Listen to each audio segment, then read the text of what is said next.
Audio কথনে সবাইকে স্বাগতম। আমরা শুরু করেছিলাম সমরেশ মজুমদারের লেখা উপন্যাস ছায়ার পাখি। উপন্যাসটির প্রথম পর্ব আমি আগেই আপলোড করেছি। প্রথম পর্বের লিংক আমি ডেসক্রিপশন বক্সে দিয়ে দিচ্ছি। আজকে আমি পড়ব উপন্যাসটির শেষ পর্ব।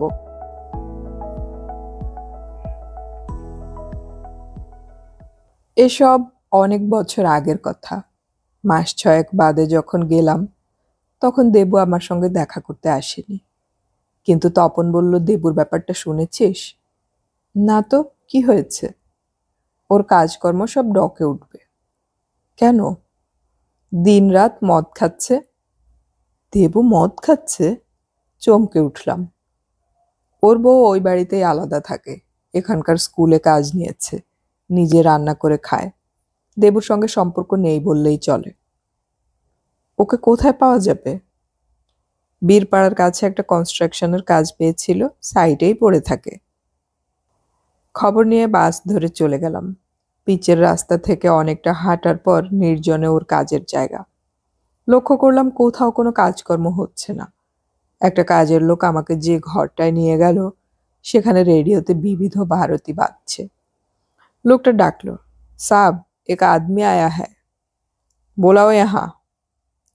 ভিতরে ঢুকলাম। হাফ প্যান্ট পরে খালি গায়ে দেবু শুয়েছিল, মুখে কদিনের না কামানো দাড়ি। আমাকে দেখে বলল, তুই কি করছিস? মাল খাচ্ছি, খাবি? তোর এই অবস্থা? জ্ঞান দিবি না? জ্ঞান আমি সহ্য করতে পারি না বলেই চেঁচালো, ধনু, ও ধনু, আমার জিগরি দোস্ত এসেছে, মুরগি বানা, এতোয়ারি কোথায়? ঘর গিয়া। ডাক তাকে, আজ রাত ভোর ফুটতে হবে। শোন ইয়ার, আজ আমার অনারে তোকে মাল খেতে হবে। আজ আমার কাছে লাস্ট স্টক অফ বিলিতি আছে। হাত নেড়ে লোকটাকে সরালো সে। তোর লজ্জা করছে না দেবদাসের নকল করতে? দেবদাস? তার মানে তুই স্বীকার করছিস আমি মেয়ে ছেলের কাছে চোট খেয়েছি? বোতল থেকে মাল ঢেলে জল মেশালো সে। শিউলি কোথায়? সে বহাল তবিয়তে আছে। আমার পয়সা ছুঁতে তার ঘেন্না লাগে। বহুত বাকি পড়ে গেছে রে, আমাকে 1,050 ধার দিবি? তাহলে এই কাজটা তুলে দিতে পারি। মদ খেতে লাগলো সে। আমি অত টাকা কোথায় পাবো? তা অবশ্য, তোরা তো ডরপুক কেরানি, অ্যাম্বিশন নেই। তোর মতো একা কেচোর সঙ্গে বিয়ে হলে শিউলিরা ভালো থাকে। আমি যাচ্ছি। নো, এসেছো নিজের ইচ্ছায়, যাবে আমার অনুমতি নিয়ে। এই শোন, তুই শিউলি ছাড়া আর কোনো মেয়ের সঙ্গে প্রেম করেছিস? দেবু, চিৎকার করে উঠলাম। রাগ করো না গুরু, তুমিই শালা প্রসাদ দিয়ে ওকে বাগাতে চেয়েছিলে। বেঁচে গেছিস শালা, তোর হয়ে আমি বিষটা খেলাম। বিষ? নিশ্চয়ই। মেয়ে ছেলে যখন রেফ্রিজারেটর হয় তখন পুরুষের জীবন বিষে বিষময় হয়ে যায়। শিউলি একটা ডিপ ফ্রিজ। ছি, নিজের স্ত্রী সম্পর্কে এভাবে কথা বলছিস? ইয়েস, বলছি। কালে ভদ্রে তার মর্জি হলে আমি শুতে পারবো। আমি চাইলে বলবে তুমি মানুষ না পশু। No cooperation. আর কথায় কথায় তোর প্রশংসা, তুই নাকি আমার চেয়ে বেটার মাল। অথচ আমি একটা ইঞ্জিনিয়ার আর তুই বাংলার এমএ, বোঝ। এই সময় একটা স্বাস্থ্যবতী আদিবাসী মেয়ে দরজায় এসে দাঁড়ালো। তাকে দেখে উচ্ছ্বসিত হলো দেবু। এই যে এসে গিয়েছে। ওর নাম রেখেছি রম্ভা, সেক্স বম্ব। রম্ভা, মুরগি বানাও, এই বাবুকে সেবা করতে হবে। আমার একটা বউ আছে জানো তো, সে এই বাবুকে হিরো ভাবে। রম্ভা আমার দিকে আর চোখে তাকিয়ে হাসে। তোর শত্রু বল? হা হা করে হাসে দেবু। না না, শত্রু হবে কেন, পরম বন্ধু। হাঁস ডিম পাড়ে কষ্ট করে, আর দারোগা বাবু সেই ডিমের ওমলেট খায়। বলেই গলা নামালো। কেমন দেখছিস রম্ভাকে? পাগল করে দেবে। কিন্তু আমি পাগল হই না। বলেছিলাম যথেষ্ট অপমান করেছিস, আমি চললাম। না ভাই প্লিজ, অনেকদিন পরে মন খুলে কথা বলছি। এখনই যদি চলে যাস তাহলে খুব খারাপ লাগবে, অনেস্টলি বলছি। এই যা, মুরগি বানা। রম্ভা চলে গেল। এই মাঠের মধ্যে সাময়িকভাবে বানানো দরমার ঘরে দেবু যেভাবে আছে তা কিছুতেই মেনে নেওয়া যায় না। বললাম, নিজেকে নষ্ট করছিস কেন? নষ্ট করছি কে বলল? শিউলির সঙ্গে তোর কি ঝামেলা হয়েছে? শিউলি? নো, কোনো ঝামেলা নেই। ও আমার জীবনযাপন পছন্দ করে না, আমি ওকে মানতে পারি না, ব্যাস চুকে গেল। চুকে যদি গিয়েই থাকে তাহলে এইভাবে থাকতে হবে? কিভাবে থাকছি? ধর তুই ভদ্র, শিক্ষিত, মার্জিত পুরুষ, পুতু পুতু করে এটা অন্যায় ওটা ঠিক নয় এসব করে 80 বছর কাটিয়ে মরে যেতে বাধ্য হলি। কি লাভ হলো তোর? সেই তো মরতেই হলো। মাঝখান থেকে কোনো আনন্দই পেলি না, বাজ বিচার করতে করতে সময় কেটে গেল, জীবনটাকে দেখতেই পেলি না। গ্লাস শেষ করলো সে। তুই জীবন দেখছিস? হালবত। ওই শরীর সর্বস্ব রম্ভার সঙ্গে ফুর্তি করা মানে তোর কাছে জীবন দেখা? হঠাৎ গম্ভীর হয়ে গেল সে, আমাকে ইশারা করে বোতল হাতে বাইরে বেরিয়ে গেল। ওকে অনুসরণ করলাম। দেখলাম যে লোকটা আমাকে ওর কাছে নিয়ে গিয়েছিল সে মুরগির পালক ছাড়াচ্ছে। একটা কুয়োর সামনে দাঁড়িয়ে দেবু বলল, কয়েক বছর আগে আমার সেই পার্টনার বন্ধুর কাণ্ড দেখিয়েছিলাম তোকে। ব্যাটা একটা কাজের সময় কুয়োর অর্ধেকটাও ভর্তি করতে পারেনি। তুই চেয়ে দেখ। দেখলাম আধ হাত জায়গাও বাকি নেই, বোতলে বোতলে ভর্তি হয়ে গেছে কুয়ো। এত মদ তুই খেয়েছিস? কি যে আরাম তুই বুঝবি না। শুধু লিভার নয়, আমার অনেক ক্ষমতাই উধাও হয়ে গিয়েছে। এই রম্ভাকে জিজ্ঞাসা কর, ওর পাশে শুলে আমাকে ওর 1 বছরের শিশু বলে মনে হয়। 1 বছরের শিশু তো আর তোর কথা মতো ফুর্তি করতে পারে না। কিরকম মায়া হলো। জিজ্ঞাসা করলাম, তুই আমার সঙ্গে যাবি? কোথায়? কলকাতায়, তোকে ভালো ডাক্তার দেখাতে চাই। দূর, আমি ভালো আছি, খামোকা সুস্থ শরীরটাকে ব্যস্ত করতে যাব কেন? সেদিন অনেক বুঝিয়েছিলাম ওকে, কিন্তু যে মানুষ বলে তার কোনো সমস্যা নেই, দিব্যি আছে, তাকে কি করে বোঝানো যায়? মুরগি রান্না হবার আগেই ওর কথা জড়িয়ে গেল। ক্যাম্প খাটে শুয়ে কথা বলতে বলতে চোখ বন্ধ হলো এবং এক সময় ঘুমিয়ে পড়ল। অ্যালকোহলের কারণে ওই ঘুম খুব তাড়াতাড়ি ভাঙবে না। দেবুর মুখের দিকে তাকালাম। অত্যাচারের ছাপ বড় বেশি স্পষ্ট। গায়ের রঙও নষ্ট হয়ে গেছে। অসুস্থ যে তা এক পলকেই বোঝা যায়। টেবিলে কিছু বইপত্র খাতা রয়েছে, অদ্ভুত সব বই। মনেন্দ্রলাল বসুর রমলার সঙ্গে ফাল্গুনী মুখোপাধ্যায়ের চিতা বহ্নিমান, ঠিক পাশেই বিমল করের পূর্ণ অপূর্ণ। এই 3টে বই একই সময় কোনো পাঠক পড়তে পারে? খাতাটা খুললাম, ডায়েরি গোছের লেখা। পরপর নয় অবশ্যই, অন্যের ডায়েরি পড়া উচিত নয়, কিন্তু আমার নামটা নজরে আসায় কৌতূহল হলো। দেবুর হাতের লেখা জড়ানো, কিন্তু পড়তে অসুবিধে হলো না। শিউলির একটা ভালো বর দরকার ছিল, পরিষ্কার, ভদ্র, শিক্ষিত বর, যাকে ও দুধু খাওয়াবে, গলায় চেন দিয়ে সত্যজিতের ছবি দেখাতে নিয়ে যাবে। যেমন নিজের নামটাকে এত বিশ্রী এর আগে কখনো লাগেনি। মুখ ফিরিয়ে দেবুর দিকে তাকালাম। মৃতদেহ বলে মনে হলো। ওই পাতায় আর কোনো লেখা ছিল না। পরের পাতায় শুরু হচ্ছে এইভাবে, ওর সন্তান দরকার, আমার এলেম নেই। আগেকার দিনে নিয়ম প্রথা চালু ছিল, ও যদি সেটা মেনে নেয় তাহলে সব দিক রক্ষা পায়। যে এককালে সন্দেশ খাওয়াতে চেয়েছিল সে তো লগবগিয়ে উঠবে প্রস্তাব শুনলে। অবশ্য ভদ্রলোক তো, প্রস্তাব শুনলে ভয়ও পেতে পারে। ভদ্রলোকরা গোপনে গোপনে যা চেটে খেতে ভালোবাসে, প্রকাশ্যে সেটা পছন্দ করে না বলে ভান করে। শালা, আমি জীবনে ভদ্রলোক হব না। আর পড়তে ইচ্ছে করলো না। খাতাটা বন্ধ করে বাইরে বেরিয়ে এলাম। সামনে রম্ভা। মুরগি হয়ে গেছে, দেব? না, দেবুকে বলো আমি চলে গেছি। যাবি মানে? তোর জন্য মুরগি বানালাম, না খেয়ে যাবি কেন? তোমরা খেয়ে নিও। বুঝতে পেরেছি, বাবুর কথা রাগ হয়েছে। ওই বাবুটা ওই রকমই, কিন্তু মন খুব ভালো। আমরা তাই বাবুর কথা রাগ করি না। তারপর অদ্ভুত হাসলো রম্ভা। বাবু বলল নাচ হবে, ফুর্তি হবে, চলে গেলে সেসব কি করে হবে? আমি আর দাঁড়ালাম না। প্রশ্নের জবাব দিতে ঘেন্না করছিল। তপন এবং বিশুর কাছে বিস্তারিত জানলাম। কর্তৃপক্ষ ওর কন্ট্রাক্ট বাতিল করে দিয়েছেন, তবু দেবু সাইটেই পড়ে আছে। মাঝে মাঝে জিপটা নিয়ে গঞ্জে আসে। সে সময় স্টিয়ারিংয়ে থাকে দেবু, আর পেছনে মন্থর। ভগীরথের মদের দোকানে ঢুকে যায় দেবু। সেখান থেকে জ্ঞানহীন শরীরটাকে তুলে জিপ চালিয়ে ফিরে যায় মন্থর। ইতিমধ্যে দেবুর দাদা ভাইকে অস্বীকার করতে শুরু করেছে। দেবুর মা খুবই অসুস্থ। ভদ্রমহিলাকে দেখতে গেলাম। বিছানায় মিশে আছেন বলা যায়। আমাকে দেখে চি করে অনুযোগ জানাতে লাগলেন। এই সময় শিউলি এলো। ছেলের বিরুদ্ধে কথা বলছিলেন মাসিমা। শিউলি বলল, ওকে এসব বলে কি লাভ মা? মাসিমা চিৎকার করলেন, কাকে বলবো? কে আসে আমার কাছে? আমার সোনার ছেলে নষ্ট হয়ে গেল তোর জন্যে, আর তোর সেবা খেয়ে আমাকে মরতে হচ্ছে। ঘেন্না ঘেন্না। মুখ বিভৎস হয়ে উঠল তার। শিউলি বলল, আর কাউকে যদি দেখতাম আপনার কাছে আসতে, তাহলে নিশ্চয়ই ঘেন্না বাড়াতে আমি আসতাম না।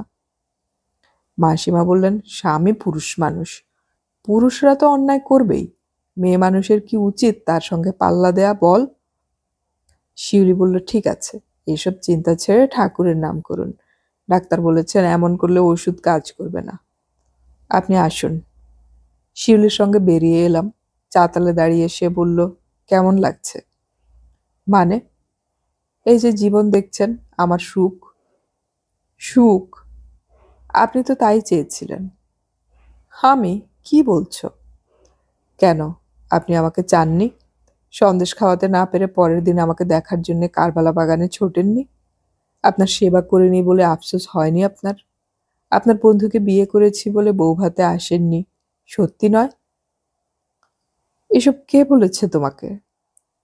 শুধু আপনার বন্ধু বললে কতখানি বিশ্বাস করতাম জানি না। তিনি সাক্ষী হিসেবে বিশুবাবুকে নিয়ে এসেছিলেন। বলুন মিথ্যে? দেখো, তখন অল্প বয়স ছিল। অল্প বয়সের চাপল্য থেকে কত কিছু করে লোকে। এটাকে কেউ গুরুত্ব দেয়? আপনি তাহলে কি চান? তুমি দেবুকে ফিরিয়ে নিয়ে এসো।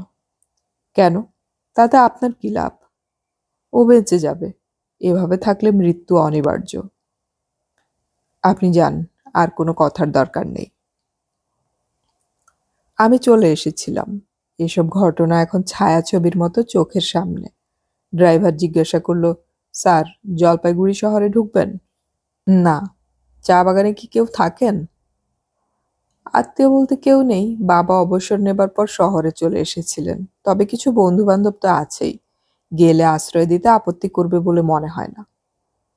অবশ্যই। ছোটবেলার বন্ধু যদি খ্যাতিমান লেখক হয় তাহলে তো কথাই নেই। তোমার কিসে আপত্তি? আমার লেখা না জনপ্রিয়তা? দুটোই। আপনার প্রথম উপন্যাস দৌড় খুব কাঁচা ভাবনার লেখা, তবে ফ্রেশ লেগেছিল। যে কয়েকটা উপন্যাস আপনাকে জনপ্রিয়তা এবং অর্থ দিয়েছে তার মধ্যে উত্তরাধিকারে আপনি অনেস্ট ছিলেন। বাকিগুলো পাঠককে কিভাবে কবজা করা যায় সেই ভেবে লেখা। ভালো। তাহলে পাঠককে কবজা করারও একটা ফর্মুলা আছে, কিন্তু সেই ফর্মুলা অবিকৃত লেখকরা ব্যবহার করেন না কেন? মাপ করবেন, কেন করেন না আমি জানি না। সুখেন দাস বা পরে অঞ্জন চৌধুরী জনপ্রিয়তার চূড়ান্ত হয়েছেন। কেন অন্যান্যরা তাদের অনুসরণ করেননি আমি জানি না, কিন্তু সত্যজিৎ বা তপন সিংহ হতে হলে প্রতিভার দরকার হয়। ঠিক বলেছ। আমার প্রতিভা নেই, কিন্তু চেষ্টা আছে। আছে বলেই শরৎচন্দ্র যে পথে গিয়েছেন সেই পথটাকেই একটু অদল বদল করে নিয়ে খাচ্ছি। খুশি তো? আপনার মাধবীলতা বা দীপাবলি তো তাই, অস্বীকার করবেন? মাথা নাড়ল শিউলি। বানানো সাজানো কষ্টকল্পিত, বাস্তবে ওরকম মেয়ে হয় না। আর বাংলাদেশের যত বোকা মেয়ের দল তা পড়ে পুলকিত হয়ে ভাবে, আমি কেন ওরকম হলাম না? এসব থেকে প্রমাণ হচ্ছে তুমি আমার লেখা পড়ো। দেশ রাখি, রাখলে তো পড়তে হয়। কেউ তোমাকে মাথার দিব্যি দেয়নি যে যে লেখা ভালো লাগে না তা পড়তে হবে। শিউলি মুখ ফেরালো। আপনি বুঝবেন না, বুঝলে লেখক হতেন। মহিলারা যখন আক্রমণ করেন তখন তাদের কথার ধার অর্জুনের তীরের থেকেও ধারালো হয়।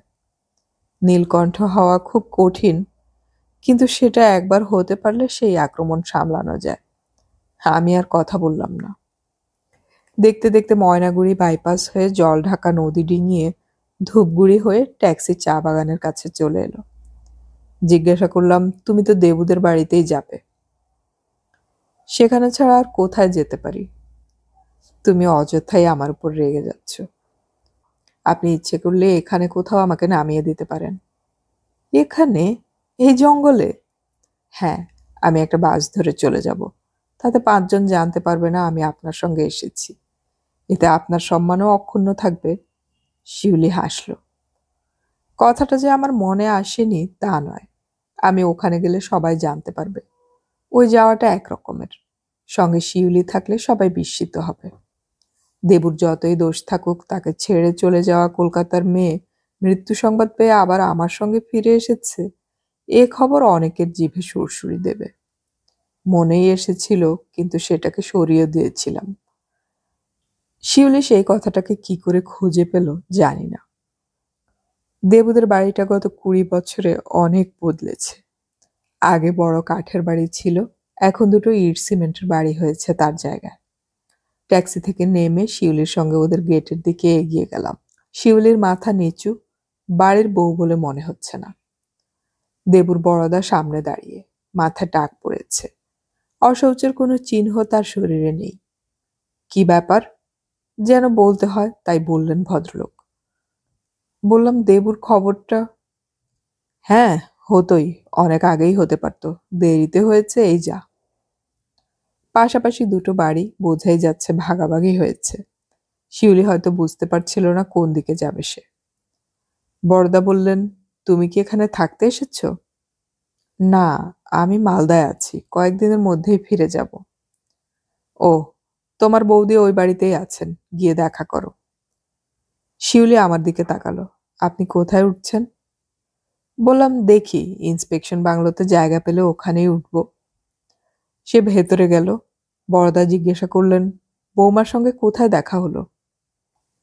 আমি মালদায় গিয়ে ওকে খবরটা দেই। তোমাদের মধ্যে আগাগোড়াই যোগাযোগ ছিল? না, আমি জানতাম না উনি কোথায় আছেন। খবর পেয়ে খোঁজ করে বের করেছি ওর ঠিকানা। ২০ বছর পরে ওকে গতকাল দেখেছি আমি। আমরা বৌমার ঠিকানা জানতাম না। তবু কলকাতার ঠিকানায় আমরা টেলিগ্রাম করেছিলাম। কোনো জবাব আসেনি। প্রায় ২ যুগ আগে যাকে ছেড়ে বৌমা চলে গেছে তার বাড়িতে মৃত্যুর পর না এলেই পারত। দেবুর মৃত্যু নিয়ে পুলিশ কেস হয়েছে। Police case? হ্যাঁ, আছো যখন তখন সবই জানতে পারবে। দেবুর ডায়েরি লেখার শখ ছিল। পুলিশ সেসব নিয়ে গেছে। তবে ওর জীবনযাপনের কথা সবাই জানত।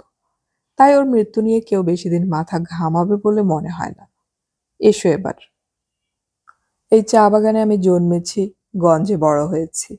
দীর্ঘ ব্যবধানের পর রাস্তায় হাঁটতে গিয়ে মনে হলো একটা অচেনা শহরে এসে গেছি। স্কুল বাড়িটা নেই, তবে পুজো বোধ হয় এখন ওই বাঁধানো মঞ্চে হয়। রাস্তায় প্রায় সবাই অচেনা মানুষ। তপনদের বাড়িতে গেলাম। অনেক ডাকাডাকির পর পাশের বাড়ির লোক বেরিয়ে এসে বলল, উনি হ্যামিল্টনগঞ্জে চলে গিয়েছেন অনেক দিন, এ বাড়িতে কেউ থাকে না। ওর মা?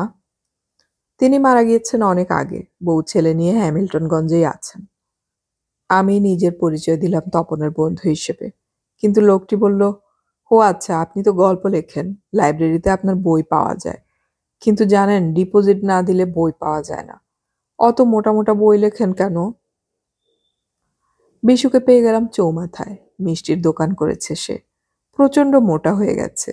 আমাকে দেখে ফ্যাল ফ্যাল করে তাকালো। তুই চিনতে পারছিস না? কি করে চিনবো? তুই এখন বিখ্যাত লোক, প্রচুর টাকার মালিক। আমাদের মতো সাধারণ মানুষকে পাত্তা দিবি কেন? বলেই পাশে বসা এক ভদ্রলোককে বলল, চিনতে পারো? ভদ্রলোককে উত্তর দিতে দিলাম না। দেখছি তোরই পরিবর্তন হয়েছে। তুই যদি এই ধরনের কথা বলিস, তাহলে আর এখানে দাঁড়িয়ে থেকে লাভ কি? এবার বিশু হৈ হৈ করে উঠল। আরে তুই রাগ করছিস কেন? আমি যা শুনেছি তাই বলেছি। আয় আয় বস। চা খাবি? বললাম, না, রাত জেগে আসছি, একটা থাকার জায়গা দরকার। ও, তুই আমাদের বাড়িতে চল। কিন্তু? কিন্তু কি? তোর বোধহয় থাকতে কষ্ট হবে। চল। এ কথা অস্বীকার করব না, অভ্যেস মানুষকে অনেক বদলে দেয়। অর্থনৈতিক কারণে এককালে যেটা স্বাভাবিক মনে হতো, এখন তা হয় না। যদি কেউ খরচ করে সুখ কিনতে পারে, তাহলে সে খামোখা কেন অসুখে থাকতে যাবে? মানুষ যখন অসমর্থ হয়, তখন অসুখকেই সুখ বলে মনে করে। বিশুর বাড়িতে গিয়ে বুঝলাম ওর ব্যবসা খুব ভালো চলছে না। মোটামুটি চলে যাচ্ছে। ওর স্ত্রী একেবারেই সাধারণ। আমাকে স্বামীর বাল্যবন্ধু হিসেবে জেনেও মাথায় ঘোমটা দিলেন। ঝটপট একটা ঘর খানিকটা পরিষ্কার করে আমাকে থাকতে বলা হলো। বিশু বলল, আমাদের বাথরুমটা উঠানের ওপারেই, পাশেই কুয়ো আছে। শোন, তুই এ বেলায় এখানে থাক, ও বেলায় ইন্সপেকশন বাংলোয় গিয়ে উঠিস। আমি এর মধ্যে কথা বলে রাখবো। ওকে খুব বিব্রত দেখাচ্ছিল। হাত মুখ ধুয়ে চা খাওয়ার পর বিশু একটু স্বাভাবিক হলো। বললাম, যা, তোর দোকান খোলা, কর্মচারীরা সামলে নেবে। দেবুর খবর শুনেছিস? বিস্তারিত কিছু জানি না, কাগজে দেখলাম অ্যাক্সিডেন্ট হয়েছিল। বিশু মাথা নাড়ল। আর বলিস না, ইদানিং তো রাস্তাঘাটে পড়ে থাকতো। 10-20 করে কত টাকা যে আমার কাছে নিয়েছে তার ইয়ত্তা নেই। টাকা নিত আর ভগীরথের দোকানে ঢুকে মাল খেয়ে রাস্তায় গড়াগড়ি খেত। প্রথম প্রথম ওর বড়দা তুলে নিয়ে যেত খবর পেয়ে, পরে আর আসতো না। পাটকাঠির মতো রোগা হয়ে গিয়েছিল ও। কনস্ট্রাকশনের ব্যবসা কবে ধা হয়ে গেছে, কে ওকে কাজ দেবে? মাঝে মাঝে আমার দোকানের বারান্দায় এসে রাত্রে শুতো। কেউ খেতে দিলে হয়তো খেত, নইলে উপোস। প্রথম দিকে খুব কষ্ট হতো, পরে সহ্য হয়ে গিয়েছিল। হাজার হোক ছেলেবেলার বন্ধু, ফেলতেও পারতাম না। কিন্তু 2-4 টাকা হাতে এলেই ও মদ খেতে যেত। অ্যাক্সিডেন্ট হলো কি করে? মাসখানেক হলো দোকানে এসে বলতো, বিশু টাকা দে, কলকাতায় যাব। জিজ্ঞাসা করতাম কলকাতায় কি দরকার? ও মাথা নাড়ত, আছে, দরকার আছে। আমরা কেউ কথা বিশ্বাস করিনি, ভাবতাম টাকা দিলেই মদ খাবে। ওর একটা জিপ ছিল মনে আছে, মন্থর নামে একটা লোক চালাতো। তা সেই জিপ তো বিক্রি হয়ে গিয়েছিল অনেক আগেই। ওটা কিনেছিল মালবাজারের এক ব্যবসাদার। সে মন্থরকেও চাকরি দিয়েছিল। দেবু একদিন মালবাজারে যায়। মন্থর যখন একা তখন দেখা করে। ওকে দেখে মন্থরের খুব মন খারাপ হয়। মালিকের এই দশা দেখে কি করবে ঠিক করতে পারে না। দেবু তাকে বলে তার খুব ইচ্ছে জিপটাকে চালাবে। শেষবার মন্থর রাজি হয়ে চাবি দেয়। জিপে উঠে দেবু স্পিড বাড়িয়ে দেয়, চিৎকার করে বলে সে কলকাতায় যাচ্ছে। জিপে কতটা তেল আছে তাও সে জানে না। আর দীর্ঘদিন না চালানোর অভ্যেস আর শরীরের যে হাল, সব মিলিয়ে দেবু আর ব্যালেন্স রাখতে পারেনি। প্রচণ্ড স্পিডে জিপ একটা গাছের গায়ে আছড়ে পড়ে, স্পট ডেড।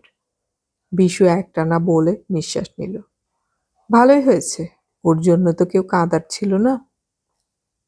তোর ধারণাও কলকাতায় যেতে চেয়েছিল? ধারণা কেন হবে, ও তো চেঁচিয়ে সেই কথাই বলে গিয়েছিল। ওর বউ তো কলকাতায় থাকে। 20 বছর তার খবর না রেখে হঠাৎ ব্যস্ত হয়েছিল কেন? জানি না, ওদের শুনেছিলাম ছাড়াছাড়ি হয়ে গেছে। দেবু তাই বলেছিল? না, জিজ্ঞাসা করলে জবাব দিত না। এদিকে অ্যাক্সিডেন্টে মৃত্যু বলে ওর বড়দা 3 দিনের শ্রাদ্ধ চুকিয়ে দিল। কিন্তু পুলিশ নাকি এনকোয়ারি করছে। কিসের এনকোয়ারি? তা জানি না। ওর বউ কবে এখান থেকে গিয়েছে জানিস? জানবো না কেন? চোখ বন্ধ করলো বিশু। বুঝলাম মনে করার চেষ্টা করছে। শেষ পর্যন্ত বললাম, তুই লাস্ট এসেছিলি কবে? বললাম। সে মাথা নাড়ল। তার কিছুদিন পরে। ওর কাজ করার কথা ছিল যে সাইটে, সেখান থেকে চলে আসতে বাধ্য হয়েছিল। কন্ট্রাক্টটা অন্য লোক পেয়েছিল। হাতে যা ছিল সব উড়িয়ে দিচ্ছিল সেই সময়। একই বাড়িতে ওর বউ আলাদা থাকতো। তা হঠাৎ একটা আদিবাসী মেয়েকে নিয়ে তুললো বাড়িতে। ওর দাদা বের করে দিল মেয়েটাকে। মেয়েটা চিৎকার করছিল বাড়ির সামনে দাঁড়িয়ে। দেবু তার ইজ্জত নষ্ট করেছে, এখন তাকে বিয়ে করবে বলে এনে তাড়িয়ে দেয়া চলবে না। গঞ্জের লোকজন জমে গেল। তারা মজা পেয়ে মেয়েটাকে সাপোর্ট করতে লাগলো। মহা কেলেঙ্কারি। গুজব রটে গেল মেয়েটার পেটে দেবুর বাচ্চা আছে। পাবলিক খেপে গেল শুনে। সেই সময় দেবুর বউ বেরিয়ে এলো। সে মেয়েটিকে জিজ্ঞাসা করলো গুজবটা সত্যি কিনা। মেয়েটা জবাব দেয়নি। তখন দেবুর বউ চিৎকার করে বলল, ও তোমার ইজ্জত নষ্ট করেছে, সত্যি করে বলো। মেয়েটা বলল, হ্যাঁ করেছে। দেবুর বউ রেগে গিয়েছিল। যে মানুষটার কোনো ক্ষমতা নেই, সে কিভাবে তোমার ইজ্জত নষ্ট করবে? কেন মিথ্যে কথা বলছো? তখন মেয়েটা স্বীকার করলো, দেবু তার শরীরে হাত দিয়েছে, আর কিচ্ছু করেনি। জনতা হতাশ হয়ে সরে গেল, মেয়েটাও। কিন্তু দেবুর বউ তখনই ব্যাগ নিয়ে বাসে উঠল কলকাতায় ফিরে যাবে বলে। সেই যে গেল, আর ফেরেনি। কেউ বাধা দেয়নি? দেবুর বড়দা চেষ্টা করেছিলেন, আটকাতে পারেননি। এত বছর বাদে আমি এখানে এসেছি তা জানাজানি হয়ে গেল। পরিচিত অপরিচিত মানুষেরা দেখা করতে আসতে লাগলেন। স্থানীয় লাইব্রেরির পক্ষে বইয়ের জন্য আবেদন করা হলো। স্কুলের প্রধান শিক্ষক মশাই তাদের বাৎসরিক অনুষ্ঠানে প্রধান অতিথি হবার প্রস্তাব দিলেন। আর দুপুরের খাওয়া দাওয়ার পর আমি যখন ইন্সপেকশন বাংলোয় গিয়ে উঠলাম, তখন স্থানীয় থানার দারোগা এলেন দেখা করতে। ভদ্রলোক অত্যন্ত অমায়িক। বললেন, এখানকার মানুষ তো আপনাকে নিয়ে গর্ব করে। আমার স্ত্রী আপনার লেখার বড় ভক্ত। বললাম, অনেক ধন্যবাদ। আপনার আসার কারণ বোধহয় অন্য। লোকটা একটু হকচকিয়ে গেল। না না, আপনাকে দেখার স্বাদ ছিল তাই। সত্যি তাই? আপনি দেবব্রত সম্পর্কে কিছু জানতে চান না? কি জিজ্ঞাসা করার আছে বলুন? লোকটা মদ খেয়ে শেষ হয়ে গিয়েছিল। টাকার জন্য জিপ নিয়ে পালাতে গিয়ে অ্যাক্সিডেন্ট করে মারা যায়। এভাবে বললে তো কোনো প্রবলেম নেই। অন্যভাবে কিভাবে বলা যায়? কেউ কেউ বলছে এটা আত্মহত্যা। হাজার হোক ইঞ্জিনিয়ার মানুষ, কয়েক লিটার তেল নিয়ে কলকাতায় যাওয়া সম্ভব নয় তা তো জানতই। চট করে মরার জন্য ও জিপটাকে ব্যবহার করেছিল। এই কথাটাকে অস্বীকার করা যাচ্ছে না ওর ডায়েরি পড়লে। সেখানে কি পেয়েছেন? লোকটার মধ্যে হতাশা ছিল। আপনাকে খুব ঈর্ষা করত। কবেকার লেখা? লেখা অনেক বছর আগের। মাঝখানে অন্তত 15 বছর কিছু লেখেনি।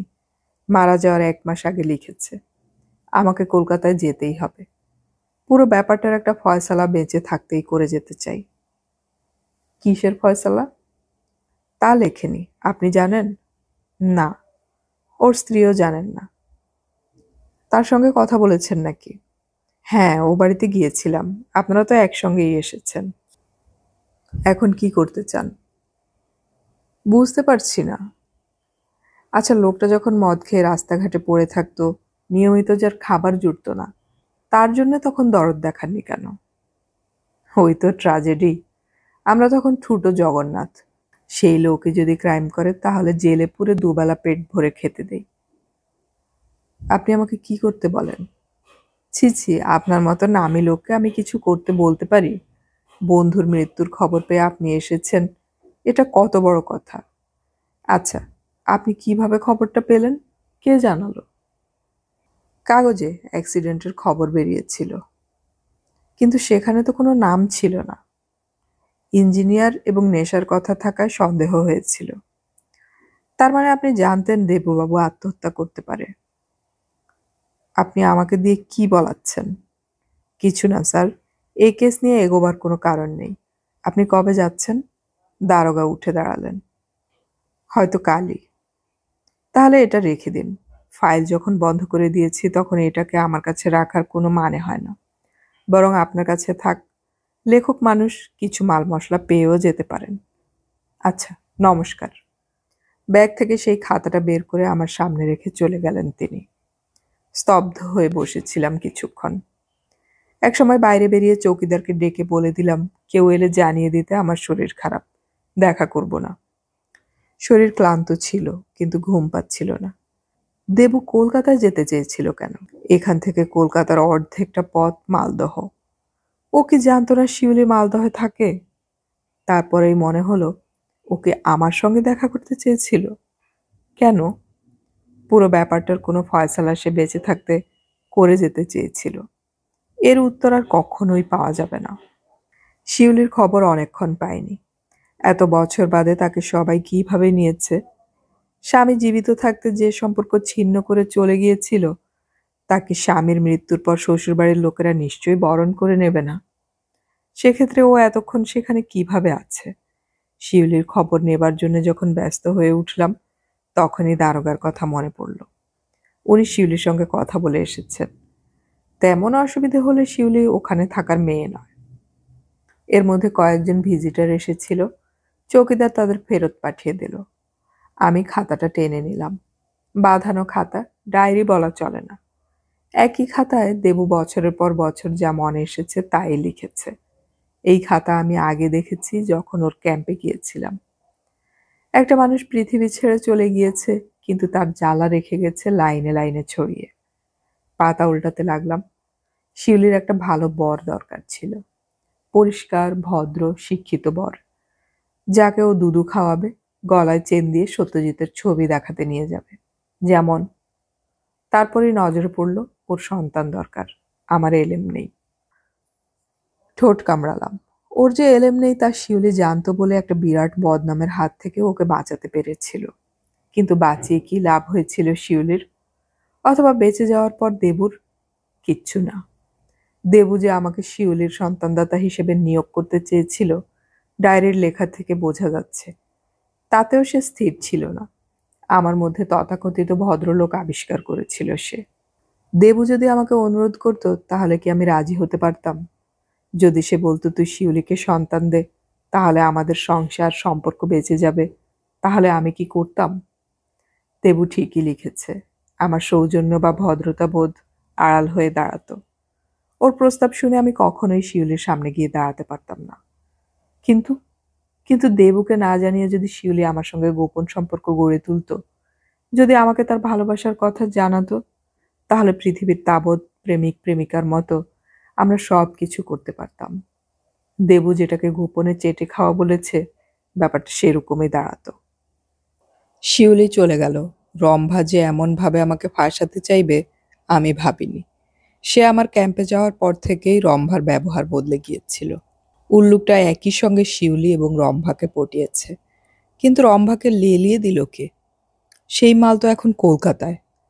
ওর কোনো এজেন্ট এখানে আছে নাকি? তপন? বিশু? কিন্তু শিউলি ডার্ট দেখিয়ে চলে গেল। আমাকে দয়া না করলেও পারত। আসলে ওর চলে যাওয়ার জন্যে একটা ছুতো দরকার ছিল। সেটা পেয়েই কলকাতায় গেল পীড়িতের নাগরের সঙ্গে দেখা করতে। এখন ওরা রস খাবে আর আমি আঁটি হয়ে পড়ে থাকবো এখানে। চলে যাক। ভোগী যখন করতে পারবো না, তখন একটা ডাগর মেয়ে ছেলেকে নাকের ডগায় বসিয়ে রেখে লাভ কি? শূন্য গোয়াল ঢের ভালো। আশ্চর্য, রম্ভা এসেছিল ওকে ব্ল্যাকমেল করতে, তা এই লেখা পড়ে আমি জানলাম। বিশু আমাকে মেয়েটার নাম বলেনি। অথচ দেবু, তুই আমাকে ওর ব্যাপারে সন্দেহ করলি? শিউলি কলকাতায় ফিরে গিয়ে আমার সঙ্গে যোগাযোগ করেনি। এত বছর ধরে আমরা কেউ কারো খবর রাখতাম না। এটা তো আর তোকে বোঝাতে পারবো না আমি। আমার ঠিকানা তুই ইচ্ছে করলেই পেতে পারতিস। কেন একটা পোস্ট কার্ড লিখলি না? পাতা উল্টাতে লাগলাম। সাদা পাতা। বছরের পর বছর কিছুই লেখেনি সে। শেষ পর্যন্ত মৃত্যুর মাসখানেক আগে লিখতে চেষ্টা করেছে। হাতের লেখা একদম বদলে গিয়েছে, কাঁপা কাঁপা এবং জড়ানো। পড়তে অসুবিধে হয়। কাল রাত্রে আমি মরে যাচ্ছিলাম বিশুদের দোকানের বারান্দায়। সব ঠান্ডা হয়ে যাচ্ছিল। হঠাৎ ওকে দেখতে পেলাম। আমাকে বলল, তুই ভুল বুঝছিস দেবু, একদম ভুল। ওকে ভগবানের মতো দেখাচ্ছিল, আবার ভূতের মতন।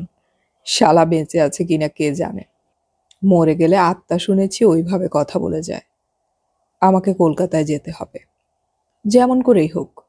পুরো ব্যাপারটার একটা ফয়সালা বেঁচে থাকতেই করে যেতে চাই। এখন আর কিছুই নেই। বেঁচে থাকা আর মরে যাওয়া সমান। ফুট করে মরে যেতে পারি যে কোনো সময়। বিয়ের পর যেদিন বুঝলাম আমি পুরুষ হিসেবে অক্ষম, সেদিন শিউলিকে বলেছিলাম ডিভোর্স নিতে, কিন্তু সে রাজি হয়নি। আমাকে ডাক্তারি পরীক্ষা করাতে চেয়েছিল। আরে সেসব তো আমি অনেক আগেই করে ফল জেনে ফেলেছি। জেনেছি বলেই চেয়েছি শিউলি ওর সঙ্গে সম্পর্ক করুক, একটা বাচ্চা হোক, ও সুখী হবে। মানুষ যা চায় তার কিছুই হয় না। কিন্তু আমি কলকাতায় যাব। ওকে বলবো শিউলি খুব ভালো মেয়ে, আর বলবো আমি তোকে বন্ধু বলে মনে করি এখনো। চমকে উঠলাম। আমি গল্প লিখি বানিয়ে, চরিত্রগুলোকে বাঁক নেওয়াই ইচ্ছে মতন, কিন্তু নিজের জীবনের গল্পে এমন চমক কখনোই আশা করিনি। দারোগা এই লেখা পড়েছেন, কিন্তু মাঝখান থেকে লাইন তুলে আমাকে বলে গেলেন, দেবু আমার সঙ্গে যে ব্যবহার করেছে তার সবটাই অভিনয় ছিল। তাহলে কলকাতায় যাওয়ার জন্য জিপ নিয়ে রওনা হয়ে সে কেন গাছের ওপর ঝাঁপিয়ে পড়ল? উত্তরটা জানার জন্য ছটফট করছিলাম। যে বলতে পারতো সে নেই। হঠাৎ মনে পড়ল, দেবু যেখানে যেখানে যেত সেখানে গেলে কেমন হয়। এখন তো ভর সন্ধে। এই জায়গায় আমি জন্মেছি, শৈশব কেটেছে। বালক বয়স, কৈশোর এবং যৌবনের শুরুতে বারংবার এসেছি এখানে। এখানে কোন গাছে কদম ফোটে, কোথায় শিউলি ঝরে, অবলীলায় তা একদা মুখস্থ ছিল। কমলদার কথা মনে এলো। আমার চেয়ে মাত্র কয়েক বছরের বড় মানুষটা। ওর বাবা চা বাগানে কাজ করতেন। ওদের বাড়িতে পুরোনো দিনের গ্রামোফোন রেকর্ড ছিল, পান্নালাল ঘোষ, আব্বাসুদ্দিন। ওসবের চেয়ে আকর্ষণীয় ছিল পিসিমার হাতের নারকেল নাড়ু। এই পিসিমা যে কমলদার সৎ মা তা জেনেও পার্থক্য টের পাইনি। আমি আর দেবু পিসিমার খুব প্রিয় ছিলাম। পরে মনে হয়েছে পিসিমাকে ফিল্মের সুমিত্রা দেবীর মতো দেখতে, তুলনায় পিসেমশাই নৃপতি চ্যাটার্জির মতন। দেবুর খবর কি? কমলদা পিসিমা রাখেন? চুপচাপ বেরিয়ে এলাম। এখন এখানকার রাস্তায় বাড়িতে বাড়িতে বিদ্যুৎ এসে গিয়েছে। কোথায় কদম ফোটে বা শিউলি ঝরে তা গুলিয়ে যাচ্ছিল। এইসব পথে যখন হাফ প্যান্ট পরে বেরিয়েছি তখন আমি সম্রাট ছিলাম। নেপোলিয়ন যখন সিসিলি দ্বীপে থাকতে বাধ্য হয়েছিলেন তখন তার অবস্থা এখন টের পাচ্ছি। কমলদা বেরিয়ে এসে জিজ্ঞাসা করলেন, কাকে চাই? টাক মাথা প্রৌঢ়টিকে চিনতে অসুবিধে হচ্ছিল, তবু নিজের পরিচয় দিলাম। সঙ্গে সঙ্গে উচ্ছ্বসিত হলেন কমলদা। আরে তুমি! কি সৌভাগ্য আমার! এসো এসো। এভাবে বলছো কেন? এ বাড়িতে আমরা দিনরাত আসতাম, তুমি তো তুই বলতে। হে হে, এখন তুমি কত বিখ্যাত লোক, দিল্লি থেকে পুরস্কার পেয়েছো, এখন কি আর আগের মতন? এসো এসো। কমলদাকে কেচোর মতো দেখাচ্ছিল। পিসিমা কোথায়? মা? মা তো এখন শ্যামলের সঙ্গে থাকে, ওই যে ওই কোয়ার্টার্স। বুঝলাম কমলদার ভাই শ্যামলও ওই চা বাগানেই চাকরি করে। কথা না বাড়িয়ে শ্যামলের কোয়ার্টার্সে এলাম। পিসিমার দেখা পেলাম। কোনো রক্তের সম্পর্ক ছিল না, বাবাকে দাদা বলতেন, তাই তিনি আমার পিসিমা। বাল্যকালে চা বাগানে সবাই এরকম সম্পর্কে সম্পর্কিত ছিলাম। আজ এত বছর পর আমি যে বৃদ্ধার সামনে এসে দাঁড়িয়েছি তার সঙ্গে সুমিত্রা দেবীর কোনো মিল নেই। পরিচয় পেতেই যেভাবে কেঁদে উঠে আমাকে জড়িয়ে ধরলেন তাতে চোখের জল সামলে রাখা আমার পক্ষে সম্ভব হলো না। 50 পেরিয়ে আসে শরীরটা হঠাৎ আমার বশে রইল না। তিনি আমাকে জড়িয়ে ধরলেন। তোরা কি নিষ্ঠুর, কি নিষ্ঠুর! সব ভুলে গেলি, সব! কি জবাব দেব? আমি কিছুই ভুলিনি। সময় শুধু ভুলের পলিমাটি ফেলে গেছে। সেটা হয়েছে আমার সময়হীনতার কারণে। কিছুক্ষণ পরে তিনি স্থির হলেন। মানুষের বেঁচে থাকা সুন্দর হয় শুধু প্রেম, ভালোবাসা, শ্রদ্ধা পেলে নয়, তার স্নেহ দরকার হয়। 50-এ পা রেখে দেখেছি স্নেহ করতে পারে না এমন বয়স্করা যেন পালা করে চলে যাচ্ছেন। সেই সব বৃদ্ধদের কথা ভাবলে কষ্ট হয়, যে বা যারা স্নেহ থেকে বঞ্চিত। পিসিমা আমাকে হাত ধরে বসালেন। তোর সব বই আমি পড়েছি, সব। লাইব্রেরি থেকে আনাই, গর্বে বুক ভরে যায়। হ্যাঁ রে, আমার কথা কোথাও লিখিসনি কেন? কোনো জবাব ছিল না। সেই নারকেল নাড়ু আর তিলের নাড়ুর দিনগুলো কোথায় হারিয়ে গেছে? দেবু সব সময় আমার থেকে একটা বেশি খেত। হঠাৎ পিসিমা বললেন, শুনেছিস? মুখ তুললাম। দেবুটা নিজেকে মেরে ফেলল। জানি, লোকের বউয়ের কথা বলে, কিন্তু তার তো কোনো দোষ নেই। আপনার সঙ্গে দেবুর শেষ দেখা কবে হয়েছে? এই তো 20 দিন আগে। এসে বলল, পিসিমা আমি আর মদ খাচ্ছি না। শুনে বুক জুড়িয়ে গেল, কিন্তু চেহারা দেখে বুঝতে পারছিলাম যতই ছাড়ুক আর কিছু করার নেই। এবারের লোক একে পছন্দ করতো না। ও আসুক চাইতো না, কিন্তু ও এলে আমি তো না বলতে পারতাম না। তাছাড়া ও আমার কাছে শুধু নারকেলের নাড়ু ছাড়া আর কিছুই চাইতো না। শুনেছি এর ওর কাছে টাকা ধার করে মদ খেত, কিন্তু আমার কাছে একটা পয়সাও চায়নি। মুখ দেখে মনে হয়েছে 2 দিন পেটে ভাত পড়েনি। আমি খেতে বলেছি, কিন্তু সে রাজি হয়নি। বলতো নারকেলের নাড়ু থাকলে দাও। এরা রেগে যেত, তবু আমি ওর জন্য নারকেলের নাড়ু বানিয়ে রাখতাম। এরকম কেন হলো রে? ও তো মরে যাওয়ার আগেও আমার কাছে সেই ছোটবেলার মতনই রয়ে গেল। আমার সম্পর্কে কিছু বলতো? আমি কথা তুললেও চুপ করে থাকতো। একবার জিজ্ঞাসা করেছিল, ওর বই তুমি পড়ো? বললাম হ্যাঁ। বলল, আমি পড়ি না, চশমা নেই তো। আমার সম্পর্কে কিছু লিখেছে? তেমন কিছু আমি পড়িনি বলতে বলল, বেঁচে গেল। উল্টোপাল্টা লিখলে আমি কেস করতাম। যার দুবেলা ভাত জোটে না সে কোত্থেকে কেস করবে তা আমি জিজ্ঞাসা করিনি। বললাম, সেরকমও লিখতে যাবে কেন? ও মাথা নেড়েছিল। লিখতেও পারে, আমার উপরে রাগ আছে তো। শেষবার যখন এসেছিল তখন বলল কলকাতায় যাচ্ছি। জিজ্ঞাসা করলাম বউয়ের কাছে। সে হাসলো। দূর, 12 বছর সম্পর্ক না থাকলে আর কি বউ থাকে? দেখো পিসিমা, লোকে বউকে ডিভোর্স করতে পারে, ছেলেকে ত্যায্য পুত্র করতে পারে, কিন্তু মা মাসিকে ওসব কিছুই করতে পারে না, ভাইকেও নয়। আমরা যতটা বন্ধু ছিলাম ততটা ভাই ভাইও। জিজ্ঞাসা করলাম তাহলে কি ওর কাছে যাচ্ছিস? সে জবাব দিয়েছিল দেখি। পিসিমার সঙ্গে আরো খানিকটা কথা বলে বিদায় নিলাম। আমার এই হঠাৎ আসা বৃদ্ধাকে নাড়িয়ে দিয়েছে বুঝতে পারলাম। পিসেমশাইয়ের দ্বিতীয় পক্ষের স্ত্রী উনি।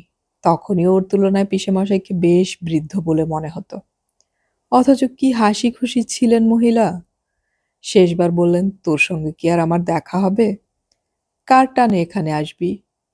আমার মরার খবর ঠিক সময়ও পাবি না। আমি আর পেছনে ফিরে তাকাইনি। চা বাগানের রাস্তায় আগে বিকেল শেষ হলেই নামতো রাত। এখন 8টার কাছাকাছি সময়, কিন্তু বিদ্যুৎ চেহারা পাল্টে দিয়েছে। চৌমাথায় চলে এলাম। লোকজন কম। মনে পড়ল ভগীরথের মদের দোকানে দেবু পড়ে থাকতো এককালে। বাল্য বা কৈশোর ওই একটা এলাকা আমরা সন্তর্পণে এড়িয়ে যেতাম। নিষিদ্ধ অঞ্চল হিসেবে দেখার প্রবণতা যৌবনেও ছিল। কিন্তু এখন মনে হলো ভগীরথের দোকানে গেলে আমি দেবুর খবর কিছু পেতে পারি। সরু গলি দিয়ে ভগীরথের দেশি মদের দোকানে পৌঁছে গেলাম। মাটিতে চাটাই পেতে বসে 15 পুরুষ নেশা করছে। কেমন আলো আধারি হয়ে আছে জায়গাটা। একপাশে কুপি জ্বালিয়ে ছোলা সেদ্ধ বিক্রি হচ্ছে। জড়ানো গলায় কথাবার্তা চলছে। প্রতিটি মানুষ নিজেকে নিয়ে ব্যস্ত। ওপাশে একটা বেঞ্চি মাটিতে পোতা রয়েছে। দুজন লোক, দেখলেই বোঝা যায় চালচুলো নেই, নবাবী ভঙ্গিতে মদ খাচ্ছে। চুপচাপ তাদের পাশে গিয়ে বসলাম। দুজনেই আমার দিকে তাকালো। তারপর একজন চেঁচালো, হে মাংরা, এইখানে আয়। চেঁচানো মাত্র একটা শুটকো লোক ছুটে এলো। লোকটাকে বলল, বোতল দে একে। শুটকো বলল, 10.5 টাকা। হাত এগিয়ে দিল। দ্বিধাটা কাটালাম দ্রুত। রোমে বাস করতে হলে রোমান হতেই হবে, নইলে এরা কেউ আমাকে স্বজাতীয় বলে মনে করবে না। টাকাটা দিলাম। বিশ্রী টোকো গন্ধ বাতাসে ভাসছে। গা গুলিয়ে ওঠে। এই পরিবেশে দেবু দিনের পর দিন কাটাতো। নিশ্চয়ই খারাপ লাগতো না ওর।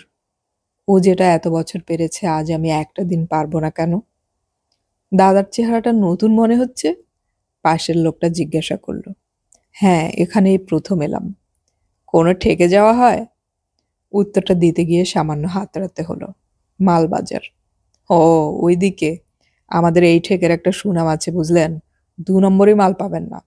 জিনিস সব সময় খাঁটি। কি হে, বলো না। দ্বিতীয় লোকটি বলল, ঠিক। তার মাথা ক্রমাগত দুলতে লাগলো। আপনারা এখানে বহুদিন আসছেন? 20 বছর বয়স থেকে। কত মাতাল এলো গেল, আমরা ঠিক আছি। এর গোপন রহস্য কি? হা ঘরের মতো খাই না, যেটুকুতে মেজাজ সেটুকুই। দম শেষ করে দৌড়ালে আছাড় খেয়ে পড়তেই হবে। আমরা হলাম গিয়ে ওই যে কি বলে, ওই যে মাইলের পর মাইল যারা দৌড়ায় সেরকম।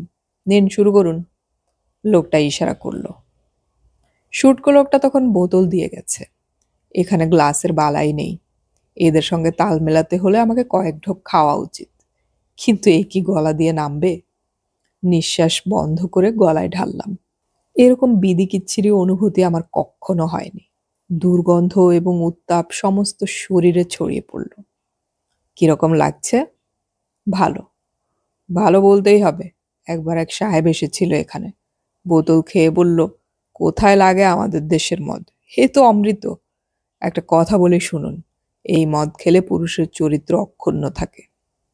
সেটা কিরকম? অবাক হলাম।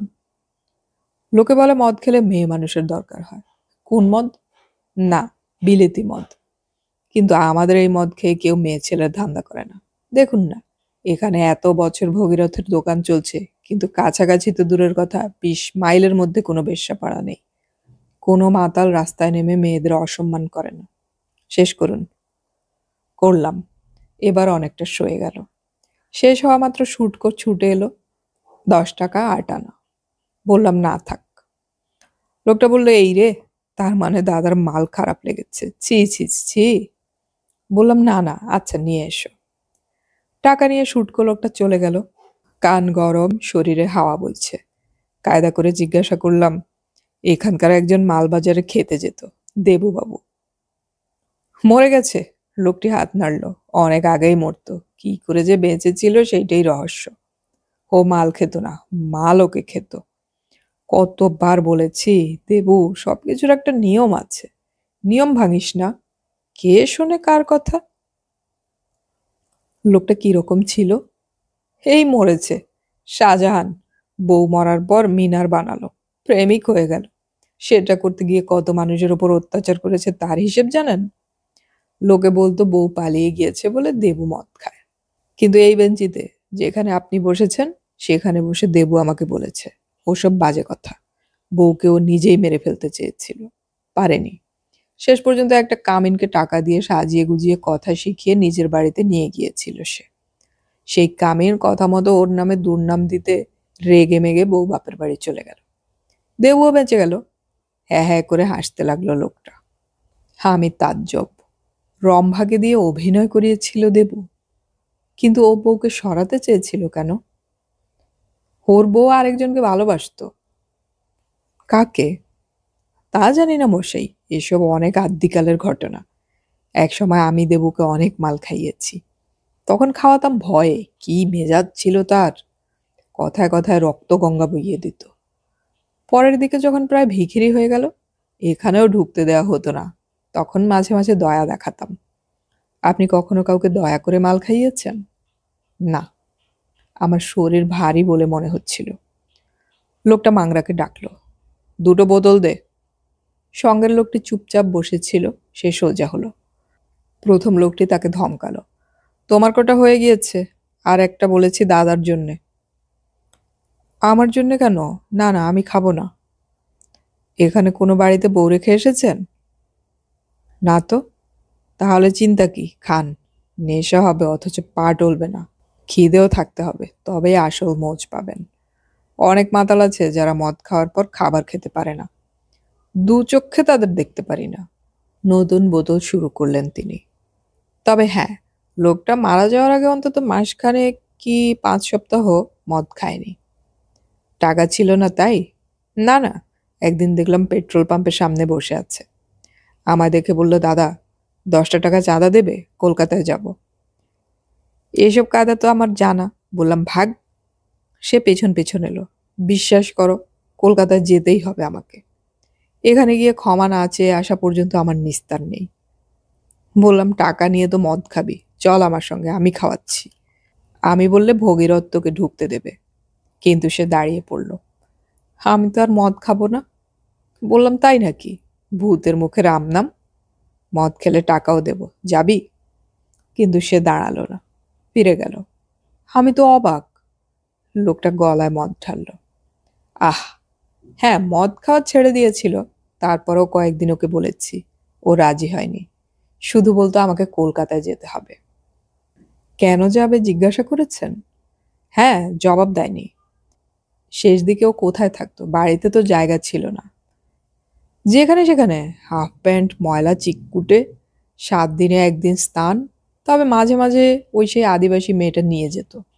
মেয়েটা এখন বুড়ি হয়ে গিয়েছে, বিয়ে থা করেছে, বাচ্চারাও বড় হয়ে গেছে। কিন্তু ওর ওপর মায়া ছিল। তার মানে ওদের প্রেম ছিল? দূর, তা কেন? মেয়ে ছেলের মায়া মানে প্রেম? পেটে যাদের মাল পড়ে না তারা এসব বলে। মদ খেলে মন দরাজ হয়। খান, ভালো করে খান। এখন আর এই মদে কোনো উৎকট গন্ধ পাচ্ছি না। শরীরেও কোনো বিরূপ প্রতিক্রিয়া নেই। এক একটা ঢোক গলা দিয়ে নামছে আর মনে হচ্ছে শরীরের হাড়ে হাড়ে বাতাস খেলে যাচ্ছে। কি আরাম! মাথার ওপর আকাশটা দারুণ নীল, গিজ গিজ করছে তারা। এইসব তারা কলকাতায় থাকে না। ভাবতেই হাসি পেল। কলকাতায় শেষ কোন রাত্রে আকাশের দিকে তাকিয়েছি নিজেরই মনে নেই। ওই হলো কালপুরুষ। ছেলেবেলায় দেখেছি। এত বছর পরে আরো উজ্জ্বল হয়েছে। সন্ধে তারাটা কোথায় গেল? এই তো একটু আগে সন্ধে হলো। ঘাড় ঘুরিয়ে দেখতে দেখতে মনে হলো সব তারা মিলেমিশে একাকার হয়ে আমার চোখের ভেতর ঢুকে পড়েছে। চোখ বন্ধ করলাম। মানুষ মরে গেলে কি তারা হয়ে যায়? ছেলেবেলায় কে যেন বলছিল। তাহলে দেবু কোন তারা? দেবু? হঠাৎ আমি আবিষ্কার করলাম দেবুর মুখ মনে করতে পারছি না। কিরকম ছিল দেবুর মুখ মনে করতে পারছি না কেন? কিরকম ছিল দেবু? মুখটা কিরকম? পাশের লোক দুটো তখন উঠে দাঁড়িয়েছে। জিজ্ঞাসা করলাম, ইয়ে দেবু দেখতে কিরকম ছিল? ডেসক্রিপশন দিন তো। প্রথম লোকটি দ্বিতীয় জনকে টানল। মাতাল হয়ে গিয়েছে। ওদের চলে যেতে দেখলাম। দেবুকে কেমন দেখতে ছিল? কেউ এসে দেবুর বর্ণনা দিক। বাবু, দোকান বন্ধ, উঠতে হবে। শুটকো লোকটা আমার সামনে এসে দাঁড়ালো। তুম দেবুকে চিনতে হয়? কোন দেবু? আরে যে এখানে এসে মদ খেত, মরে গেছে কদিন আগে। হো, চিনতাম। গুড। তা আমাকে দয়া করে বলো তো সে দেখতে কেমন ছিল? দেবুদা ওর মতো দেখতে ছিল। মুখ, চোখ, নাক, আমি ওর মুখ মনে করতে পারছি না। আপনি বাড়ি যান। আমার মাথায় তখন যন্ত্রণা হচ্ছে। রেগে গেলাম। মুখ কিরকম ছিল? ভালো। কিরকম ভালো? না, চোখ আপনার মতন। শুটকো চট করে সরে গেল সামনে থেকে। নিজের নাক চোখে হাত দিলাম। দেবু আমার মতো দেখতে ছিল? যাচ্ছলে। এ কথা আগে কখনো মনে হয়নি কেন আমার? আমার মতো দেখতে একটা মানুষ দুঃখ পেয়ে মদ খেয়ে মরে গেল। উঠে পড়লাম। দাঁড়াতেই পা টলল। আমার মতো দেখতে একটা লোক এখান থেকে মদ খেয়ে এই গলি দিয়ে রাস্তার দিকে এগিয়ে যেত এত রাতে। তখন কি আকাশে তারারা জ্বলতো? না জ্বলে যাবে কোথায়? নিজেকে সামলাতে সামলাতে বাইরে বেরিয়ে এলাম। শূন্য রাস্তায় কুকুর ডাকছে। রাস্তার আলোগুলো এখন টিম টিম করছে। আমি যেন কোথায় যাব? কোথায় উঠেছিল? স্থির হয়ে দাঁড়িয়ে ভাবার চেষ্টা করলাম। ঠিক তখনই জিপের হেডলাইট মোড় ঘুরে পড়ল আমার উপর। জিপটা এগিয়ে যেতে যেতে থেমে গেল। আরে, আপনি এখানে? দেবুর জিপ ছিল। সেই জিপ নাকি? চালাচ্ছে কে, মন্থর? এগিয়ে গেলাম। খুব সতর্ক ছিলাম যাতে পা না টলে যায়। বাংলোতে যাবেন তো? উঠে আসুন। এবার আমি চিনতে পারলাম, থানার দারোগা। এত রাত্রে লোকটা কোথায় যাচ্ছে? বললাম, ঠিক আছে। দারোগা আমাকে দেখল। আপনি বোধহয় ঠিক নেই। কে বলল? ঠিক আছি, ফার্স্ট ক্লাস। আমি হাত নাড়লাম। দারোগা জিপ থেকে নেমে এলো। এখান থেকে বাংলো কিছুটা দূরে, আপনি উঠুন। রাগ হচ্ছিল। হঠাৎ খেয়াল হলো লোকটা তো দেবুকে দেখেছে। দেবু কেমন দেখতে ছিল নিশ্চয়ই আমাকে বলে দিতে পারে। অতএব কথা না বাড়িয়ে আমি জিপে উঠলাম। দারোগা পাশে বসে বললেন, তখন আমাকে বললেই পারতেন, এসব জায়গায় আপনার মতো লোকের আসা উচিত হয়নি। খুন খারাপই তো লেগেই আছে। দেবুকে আপনি দেখেছেন? তার মুখটা কিরকম ছিল? ফালতু কথা না বলে জিজ্ঞাসা করলাম। মাল খেয়ে খেয়ে শরীর তো নষ্ট হয়ে গিয়েছিল। ওহো, আজ বিকেলে একটা ঘটনা ঘটেছে। আমি কথা বললাম না। যে আদিবাসী মহিলা দেবুবাবুকে মাঝে মাঝে আশ্রয় দিত সে আজ বিকেলে আত্মহত্যা করেছে। বিকেলে গিয়েছিলাম, আজ বডি চালান করা গেল না, কাল যাবে সদরে। হ্যাঁ, আমি অবাক হয়ে তাকালাম। সে কি, আত্মহত্যা করেছে কেন? কারণ জানা যাচ্ছে না। দুপুরে বেরিয়েছিল, বাড়ি ফিরে নাকি গলায় দড়ি দিয়েছে বুড়ি। বুড়ি? হ্যাঁ, এরা তো 40-45-এই বুড়ি হয়ে যায়। বাংলোর সামনে জিপ থামলো। দারোগা জিজ্ঞাসা করলেন, পৌঁছে দিতে হবে? নো, না আমি ঠিক আছি। টলতে টলতে নামলাম। জিপ ফিরে গেল। এখন বাংলোর বাইরে ঘুটঘুট করছে অন্ধকার। কাঠের বারান্দায় যে আলো জ্বলছে তার তেজ বিন্দু মাত্র নেই। আলোর ছায়া নেতিয়ে আছে সেখানে। আমি সোজা হয়ে দাঁড়ালাম। যে আদিবাসী মেয়েটা আজ আত্মহত্যা করেছে তার নাম যদি রম্ভা হয়, তাহলে সে আত্মহত্যা করতে গেল কেন? এতদিন পরে কি দুঃখ হলো তার? আশ্চর্য! আমি দেবুর মুখ কল্পনা করতে পারছি না, অথচ রম্বাকে যেন স্পষ্ট দেখতে পাচ্ছি। সেই কত বছর আগে দেবুর কাজের জায়গায় গিয়ে কিছুক্ষণের জন্য তাকে দেখেছিলাম, অথচ এখন স্পষ্ট দেখতে পাচ্ছি। দারুণ খলবলের চেহারা ছিল তার। শরীরের ভাঁজে ভাঁজে চমক, যা রক্তের স্রোত বাড়িয়ে দেয়। এখন কি রকম ছিল সে বুড়ি? বুড়ি হয়ে গেলে শরীর শুকিয়ে যায়।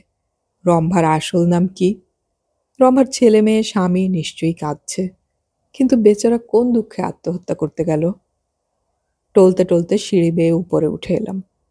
চিৎকার করে চৌকিদারকে ডাকলাম। দ্বিতীয়বার ডাকতেই লোকটা সাড়া দিল। দৌড়ে উপরে উঠে এসে দরজা খুলে আলো জ্বেলে দিল।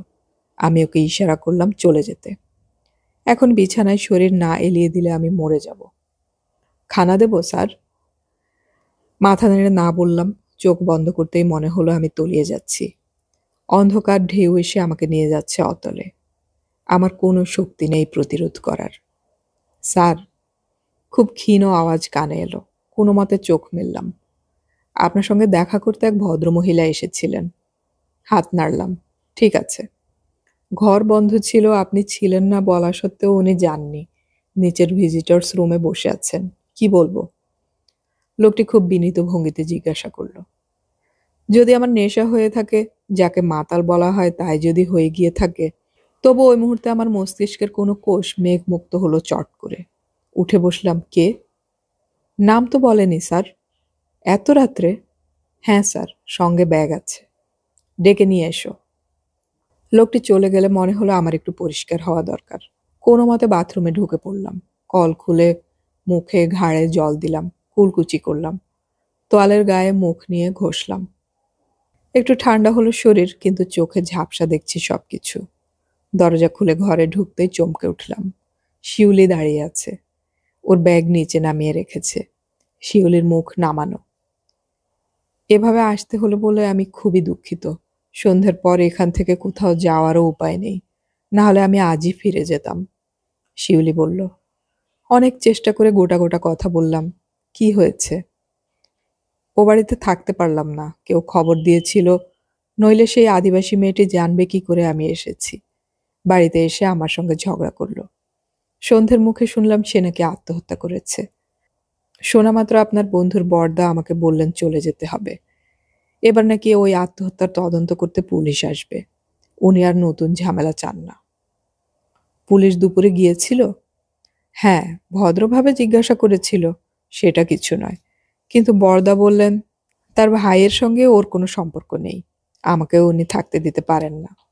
মনে হলো আজকে রাতের জন্য আপনার কাছে সাহায্য চাইতে পারি। শিউলি মুখ তুলল। আমি বিছানার কাছে হেঁটে যেতে চাইলাম, কিন্তু আমার পা ইচ্ছে মতন এগোচ্ছিল না। শিউলির চোখ বড় হয়ে উঠল। কোনো মতে বিছানায় পৌঁছে বললাম, সাহায্য? হ্যাঁ, আমার কাছে? আমি কে? একদিন বাদে আমি কি সাহায্য করতে পারি? চমৎকার। আপনি? কথা শেষ না করে দুহাতে মুখ ঢেকে আর্তনাদ করে উঠল শিউলি। মদ খেয়েছি, বেশ করেছি, তাতে তোমার কি? কথাগুলো বলতে বলতে খেয়াল হলো আমি ঠিক বলছি না। এসব কথা আমার বলা উচিত নয়, কিন্তু আমার ভেতর থেকে কেউ অনায়াসে বলে যাচ্ছে। আমি মাথা নাড়লাম। ততক্ষণে ব্যাগ তুলে নিয়েছে শিউলি। সেটা দেখতে পেয়ে হাত নাড়লাম। ঠিক আছে, বসো, প্লিজ বসো। শিউলি দরজার কাছে চলে গিয়েছিল। আমার ডাক শুনে ফিরে দাঁড়ালো। ওই মুখ আমি চিনি। 20 বছর আগে অনেক ঘেন্না আমাকে শক্তি দিয়েছিল ওই মুখকে জীবন থেকে মুছে ফেলার। নতুন করে আবার সেই মুখকে আমি মেনে নিতে পারবো না। দ্রুত বেরিয়ে গেল সে। আমি চিৎকার করে তাকে ডাকলাম। টলতে টলতে বারান্দায় এলাম। অন্ধকারে শিউলিকে কোথাও দেখা গেল না। চোখ বন্ধ করলাম। এই মুখ শিউলি চেনে। মেয়েটা না জেনে আমার উপকার করে গেল। সন্ধে থেকে আমি দেবুর মুখটাকে কিছুতেই মনে করতে পারছিলাম না। টলতে টলতে আবার বাথরুমে ফিরে গেলাম। ঘষা আয়নায় প্রতিবিম্ব পড়ছে। এখন আমি দেবুকে স্পষ্ট দেখতে পাচ্ছি। মনের ওপর আর কোনো চাপ নেই। চাপ থাকলে আমি ঘুমোতেই পারি না।